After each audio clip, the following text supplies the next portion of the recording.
Now to talk more about this, we have Ms. Suzie Sudarman, International Relations Expert from University of Indonesia. Now welcome, Ibu Susie. First question for you tonight. They're released without ransom and no ransom was paid. So what really happened there? Did the government not give anything and why? I think this is an example of the cooperation between the first line and second line of defense of the Republic of Indonesia, meaning the defense entity and the foreign affairs entity gets together, and then the result is super. Right. Because I think you cannot avoid the working out of these two entities in approaching difficult issues around Indonesia. Mm-hmm. Now, what about Canada? You know, the hostage from Canada got killed as well. Now, why do you think did Canada did not have any negotiation schemes with the Philippines? We have a problem of integration. Indonesian integrity is most important, and therefore, the military would always send out intelligence in the surrounding area, so they would know whom to deal with. And in this case, Canada is so far away from the Philippines and not having enough knowledge of whom to talk to and get these things resolved. Now, what about the Filipino government? What's their involvement in the whole negotiations process? The problem is this is the issue that has been rooted from way back, the colonial period, where if I can quote John Seidel, because this was from his writing, the U.S. have misinterpreted terrorism in this area as being part of Islamic jihad, but actually what is happening to the people are the remnants of colonized power enforcing capitalism and Christianity in an area where people are not yet in tune with this sort of idea. So you have a bunch of people that have been deprived of their sense of dignity, and this is never reflected in the way that terrorist experts describe the threats, meaning you have to go far and draw a pattern where the pattern's sort of similar to the pattern of the Sultan Sulu activities way back. And these are a reflection of a bunch of people that lost territory and lost a sense of dignity in the midst of a colonized period. Like if you remember, there were a big problem with Malaysia when a bunch of Sultan Sulu remnants tried to regain that territory back that was supposed to be rented, but then ended up being given away to the British. And then the other roots that John Seidel mentioned is the fact that they do the same thing like what Sultan Sulu did, which is human trafficking, weapons trafficking, and then the roots of Muslims studying in Indonesian pesantren. So there are links that can easily be utilized if you are as astute as we are in terms of protecting our sovereignty in myriad of ways. And I think we have then become an expert rather than the Canadians, for instance, because Canadians have no connection whatsoever with what's happening. And when you have enclaves like this being focused upon and yet not understanding the roots of the problem, then you start to draw significance to issues that are not significant. Let's say you talk about strategic issues when the problem is, can these people regain their original dignity?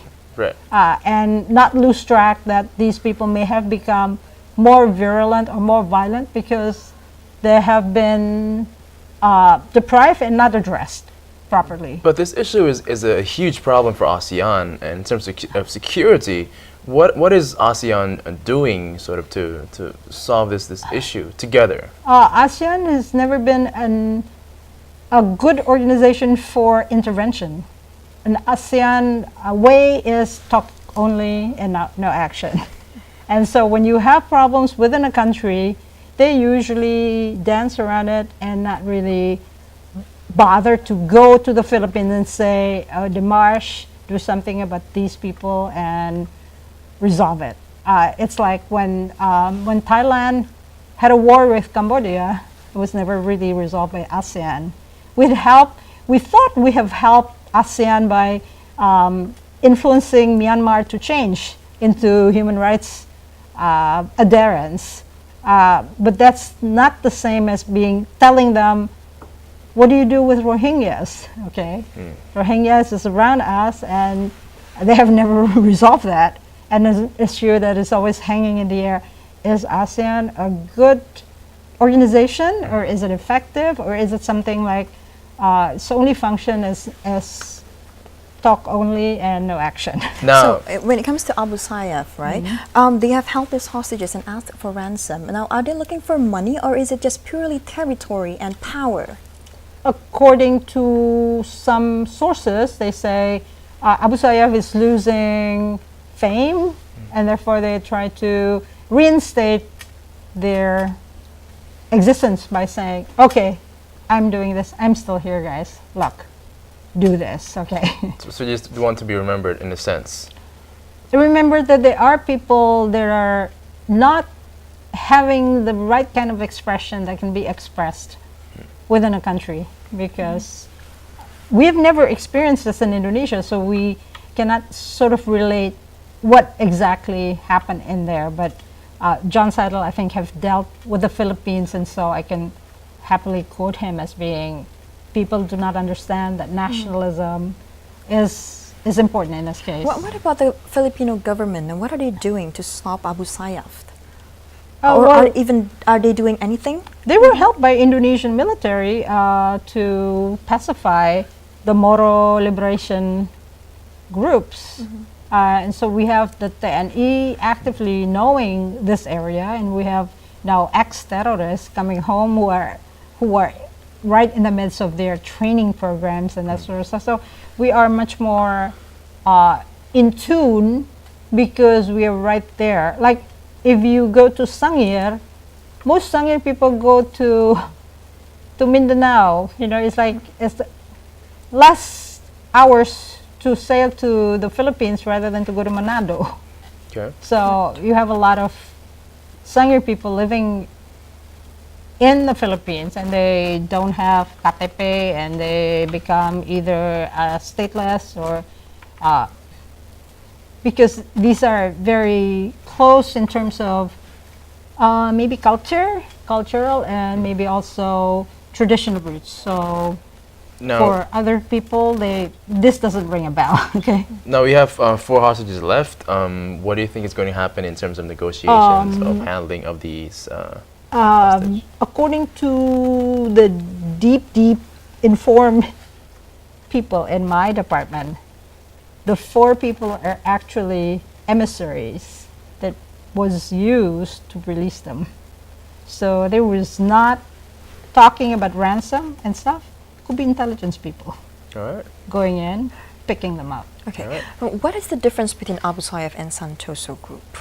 The Santoso group is a group that is part Mujahideen. It was a product of crisis in Indonesia since 1998.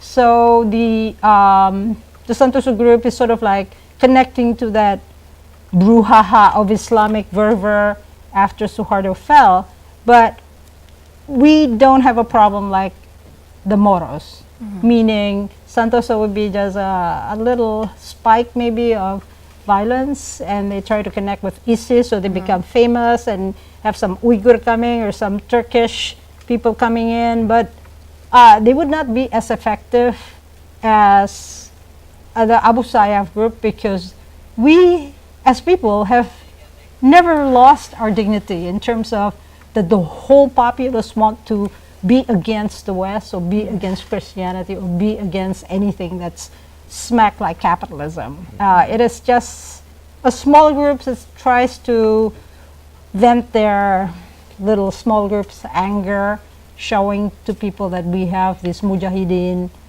possibly connecting to ISIS and all that, but not that strong, okay? Not that virulent as we would see in the case of the Philippines, because they are almost like deprived of anything that could make them human. All right. You know? But would you call Abu Sayyaf group extremist? Depends. Extremism is how you want to perceive the action of other people, and meaning for Americans, Cubans are extremists. They're close. If they have nuclear, they're extremists. If Canada, that close to America, have nuclear, they're not extremists. So it's a matter of definition. It's a matter of construction. If you can construct your friends, you can construct your enemies. It depends how you want to define them.